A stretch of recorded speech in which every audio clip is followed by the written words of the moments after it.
Hello, नमस्कार, आदाब, सत श्री अकाल और अस्सलाम वालेकुम। मैं हूं मोहम्मद अहमद काज़मी, लेकर आया हूं आपका पसंदीदा कार्यक्रम ग्लोबल न्यूज। इस वक्त बड़ी खबर मॉस्को से है, जहां रूस के फॉरेन मिनिस्टर सर्गेई लावरोव ने कहा है कि परमाणु जंग का खतरा वास्तविक यानी रियल है और इस खतरे को हल्के में नहीं लिया जा सकता। यूक्रेन में नाटो फौज भेजने का प्लान तीसरी वर्ल्ड वार शुरू करा सकता है। हम यूक्रेन में वेस्टर्न मुल्कों के जरिए भेजे गए हथियारों को अपना जायज टारगेट समझते हैं। रूसी फॉरेन मिनिस्टर ने कल मंडे को ब्रॉडकास्ट हुए एक इंटरव्यू में कहा कि यूक्रेन वेस्टर्न मुल्कों से जो हथियार हासिल कर रहा है वो इस बात का साफ इशारा है कि नेटो इस जंग में कूद पड़ा है और ये हथियार मॉस्को की नजर में जायज टारगेट हैं, इन पर हमला किया जाएगा।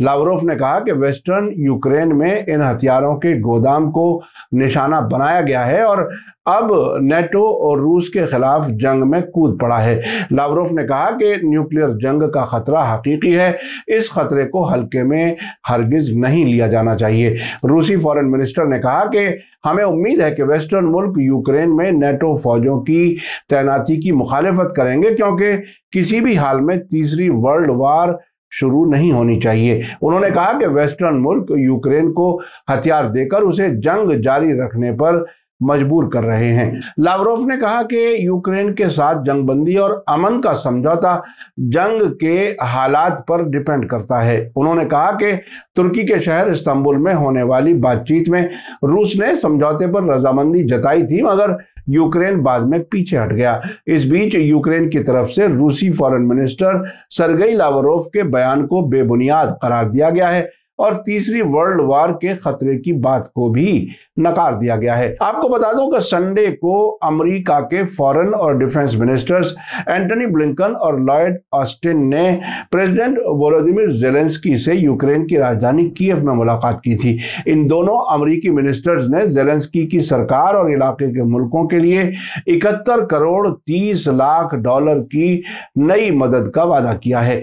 इसके अलावा अमेरिकी डिप्लोमेट्स के यूक्रेन के वेस्टर्न शहर लिविव में वापसी का भी वादा किया गया है। अमेरिकी डिफेंस मिनिस्ट्री पेंटागन के स्पोक्सपर्सन जॉन किर्बी ने पोलैंड में मीडिया के लोगों से कहा था कि 50 से ज्यादा यूक्रेनियन 25 अप्रैल को होविट्जर भारी तोपखाने को चलाने के लिए ट्रेनिंग पूरी करके तैयार हो जाएंगे, जिन्हें वॉशिंगटन ने हाल के हफ्तों में यूक्रेन भेजना शुरू कर दिया है।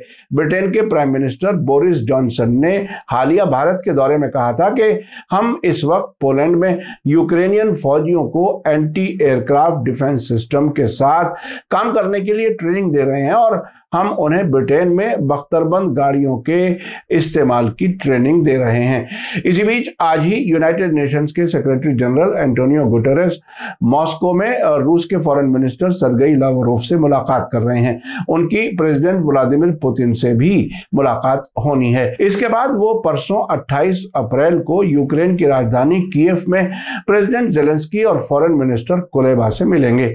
मीडिया स्टार वर्ल्ड लगातार नजर बनाए हुए है। आखिर में आपको याद दिला दूं कि अगर आपने अभी तक media star world YouTube channel subscribe नहीं किया है तो सब्सक्राइब कर लें और घंटी दबाना ना भूलें। और अगर आप हमें फेसबुक पर देख रहे हैं तो हमारे पेज को लाइक करें ताकि हमारी हर नई वीडियो की खबर आपको सही वक्त पर मिल सके। इसी के साथ मुझे दीजिए इजाजत। ग्लोबल न्यूज का ये एपिसोड आपको कैसा लगा कमेंट्स में जरूर लिखें। थैंक यू, धन्यवाद, शुक्रिया। जय भारत, जय हिंद। मीडिया स्टार वर्ल्ड के और वीडियो देखने के लिए हमारे चैनल को सब्सक्राइब करें और सीधे नोटिफिकेशन पाने के लिए बेल आइकन दबाएं।